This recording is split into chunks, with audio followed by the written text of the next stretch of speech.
Okay, my camera ran out of juice, but the battery's charged now.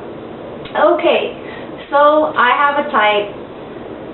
I love the Roman nose, skinny men, and a unibrow. And then I got to thinking that the most perfect man for me is actually Bert from Sesame Street. He's got it all. He's got the nose, the brow, he's slim, right? But one concern, that little sidekick friend of his, Ernie, I've seen them in bed together. I mean, they're just kind of laying there talking. It's not exactly pillow talk, but I'm no fag hag.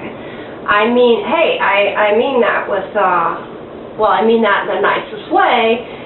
No disrespect to homosexuals, but I'm not one of these women that thinks she can convert a homosexual to a hetero. So, Bert may be off the list, but then again, maybe it's just platonic with Bert. They're sharing space because rent's expensive. I think they're from New York, so you know.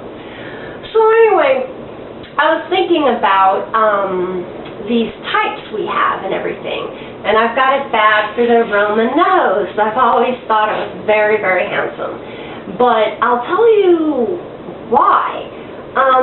When it comes to one of those little button nose on a man, especially when you look from the profile and it's a little ski slope, it's so boyish. I mean, the guy can be cute, but I'm not into boys. That's just it. And I was thinking how when it comes to infants, when we're born, we all have that ski slope little button nose. Even a child who's going to have the most prominent Roman nose ever, okay? Because we're not fully developed yet. So the button nose has a real adolescent look to my eye. And by the way, I'm an artist, and I notice the subtle nuances with shapes, curves, that sort of thing, and I've sculpted, and I even, I like to only sculpt faces, okay? Nothing else, it seems. So, yeah, so the Roman nose is very attractive. Now, there's something very masculine and mature about it. I saw a photo of someone once who had a nose job, and the man actually had his nose made bigger because, again, he had that boyish ski slope thing going, and his rhinoplasty doctor basically put more of a straight bridge on it, It wasn't even Romans and arched, but I will tell you that was very handsome looking on the guy. He went from having this real boyish, childlike charm to really looking exceptionally handsome, I thought. It was just a photo I saw once, though. No one I know. So we all have types.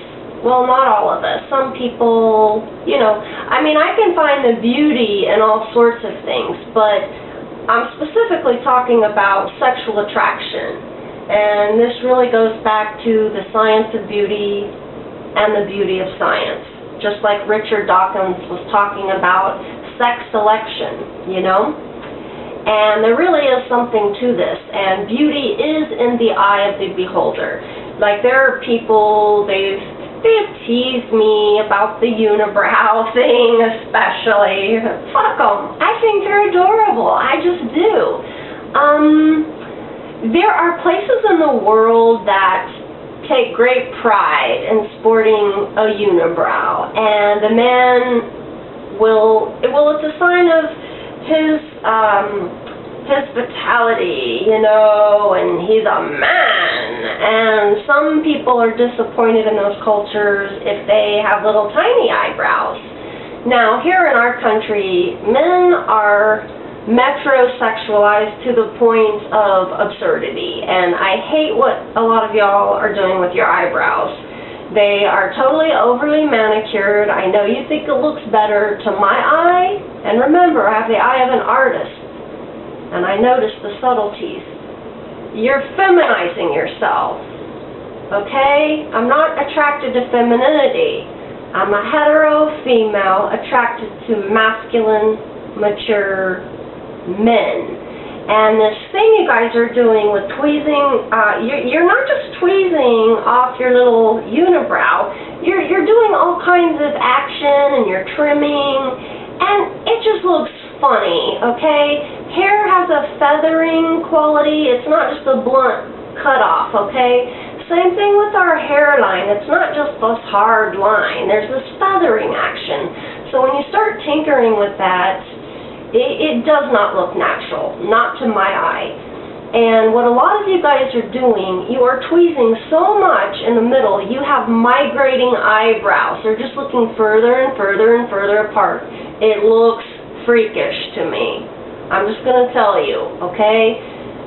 Other women out there might think it looks fine, whatever. If you look, okay, like look at my eyebrows, okay? Look at where my eyebrows come in relation to the corner of my eye. A lot of you are tweezing your brows so much, it's lining up with your goddamn pupils, okay? I mean, there is enough room there for yet another eyebrow to fit in. And also, look at how, like, with my pinky, okay? And I'm small, okay? That the space here. Some of you could put 3 fucking fingers, and you women are doing it too, and it looks weird, people. It doesn't look right, okay? Stop overdoing it. And as for you men, stop doing it altogether. Put down the tweezers. Get away from the razor. And listen, the more you tweeze, you risk permanently losing the hair because it's very damaging to rip it out by the hair follicle. People that tweeze or wax tend to have a reduction in hair permanently because of this. So be very careful, or you could end up like those models who have overdone it and have no eyebrows now. Do you know how weird it looks to not have eyebrows? It's very, like, inhuman. And the eyebrows are so expressive, okay? So if you eliminate that, combined with Botoxing, it's weird, and we can't tell if you're mad or upset. Imagine, the person sounds angry, but there's no eyebrows to convey this, or the Botox paralyzed forehead, there's no any kind of like furrowing or frowning. It's just fucking weird. And then we have all these actors and stuff doing it now, and the whole point of acting is to convey emotion, especially through expression. Most communication is nonverbal, and you're like going to remove all of this? It's just so weird. Listen, I'm for beautifying yourself. I'm not even against plastic surgery, but come on, know when to stop. Know when to stop. Okay? We've gone from seeking beauty to just looking like freaks. So, calling all unibrows, Roman noses, skinny men that are single. I'm single, and I'll accept you just as you are. I'll never ask you to get a nose job. I'll never tell you to get rid of that unibrow or make fun of you for it. I'll just be gazing at you, admiring your natural beauty, and hopefully it'll be mutual. Otherwise it won't work for me, because I don't pursue men that aren't into me. And I don't pursue men I'm not into. So that leads us back around full circle to types. I have a type. I have met people who claim they have types. I've known men that specifically have had a type for petite women with those small perky little boobs and long hair, and then that works out well for me, especially if he's got a unibrow. But then you've got the other types. I have friends that they just love that full-figured, robust hourglass, and like nice full lips, or a lot of blonde hair, the cleavage, We all have our thing. We all have our thing. And then I had this friend who, he had a thing for women who were really skinny, had no boobs whatsoever. Like, we're not even talking like little chigger bites barely for nipples, okay? He liked them so flat-chested with these little tiny greyhound flat butts. And I can't remember if I mentioned short hair. So I was thinking, essentially, he's attracted to teenage boys. And my gaydar always went off with him, and come to find out, years later, sword fight. Yup, these skinny women with no boobs and short hair and no butts were just a cheap substitute for what he really wanted was young adolescent boys. I could tell, the writing was on the wall. So we all have a type. What's your type? Or if you don't have a type, let us know that too. Hey, I know someone in particular, they just find beauty in everyone. I don't care what the person looks like, how big, what their hygiene is. He will find the beauty and he will screw them relentlessly till the cows come home and love them and go back for more. Just, he's never met an ugly person in his life. Hey, that must be great. It really increases dating options, you know what I mean?